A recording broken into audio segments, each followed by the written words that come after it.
At home, I usually eat my meals at a coffee table rather than a dinner table. My place is small and a dining room is out of the question.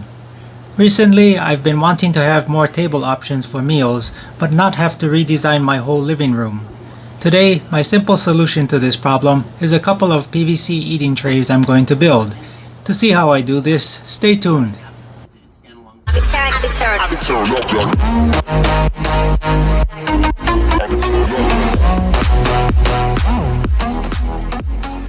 Here's a basic design of what I'm thinking the tray should look like. It's a very simple design, and I feel like it shouldn't take too much effort to build. So, let's get started. Following the parts list from the drawing, I've cut out all the pieces listed, which makes one eating tray. I'm going to start with the legs because they need to be reamed out so they can be slipped over the tray rails as the tray is being assembled. If you haven't seen my video where I made my own reamer, the link to the video will be in the description. I'd recommend watching this video. The PVC joint reamer is a very useful tool for PVC projects. Here's a completed leg with the T already reamed out and cut to easily slip over the PVC pipe. I've put the screws on the side of the leg that will face under the table. To limit the rotation of the leg as it's folded and unfolded from under the tray, a panhead screw through the T will protrude into a slot in the PVC pipe.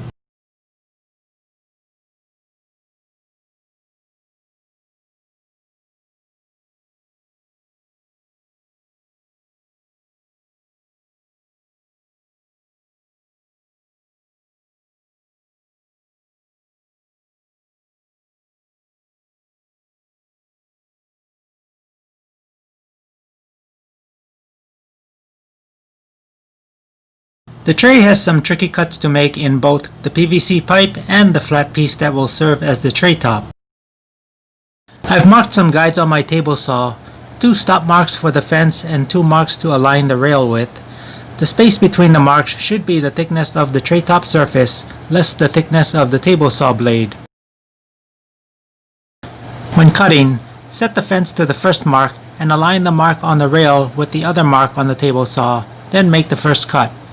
Do the same alignment for the second mark of the fence and rail, then make that cut. Here are the rails after all slots have been cut for the tray top.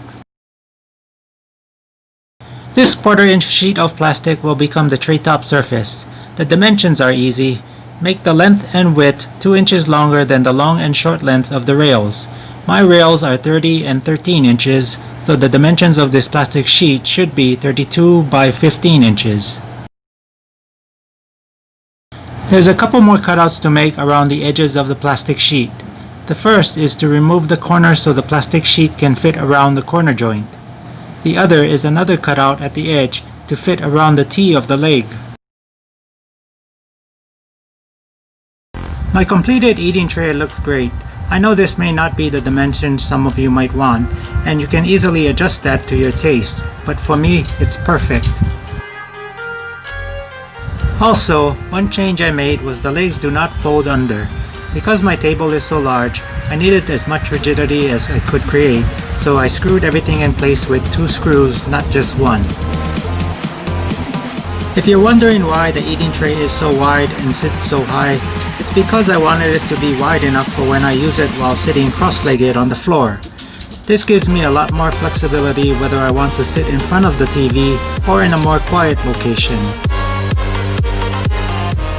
A second benefit with a PVC eating tray came to me after I was already done with this project.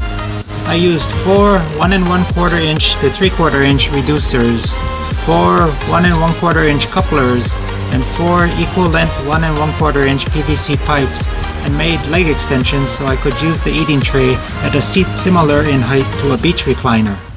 With the added height, the legs are a little wobbly, so I'll probably add some snap-on support. A word of caution when using this. Remember, the entire eating tray is made from lightweight plastic, so heavy items or hot items could cause the plastic to give way and collapse on the user. If you're short on table space, this could be a great option for you as well. Leave your questions and comments in the comment section below. That's all I have for now, and I'll catch you in the next video.